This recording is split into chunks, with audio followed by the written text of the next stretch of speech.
Hey everyone, welcome back. Today we will be creating a Christmas wreath sign. The items you will need are a square wood sign, garland, black and white vinyl, ribbon, and any Christmas card for this first part. Grab your vinyl, unroll it, and determine how much you will need by using the wood square to measure the amount you will need, and then cut the vinyl. Peel away the paper on the back of the vinyl so you have the sticky part of the vinyl to use.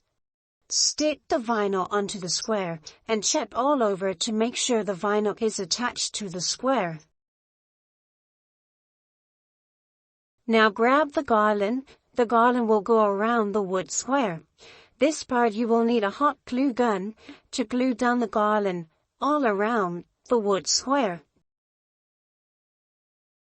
Grab the Christmas card. You are going to cut it in half, then cut out the Christmas message as well. You are going to glue the front part and the Christmas message to the side. Went with this black and red fabric instead of the ribbon. You are going to cut a few pieces of the fabric and then fold the fabric and cut the fabric in half.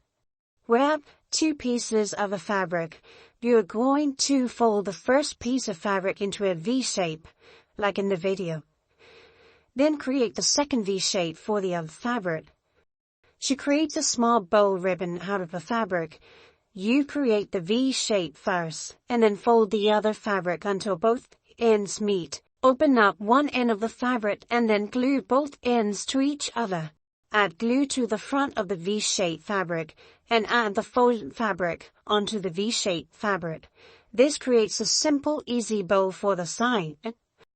I will be using parts of a Christmas pig and some small Christmas ornaments on the fabrics. Grab the Christmas pigs and do them all around the sign until you are happy with the outcome. I added the Christmas stems, pine cones, and red berries to the sign. And this is what the completed decor came out to be. This is an easy decor to do for Christmas, and you can use it anywhere you would like to.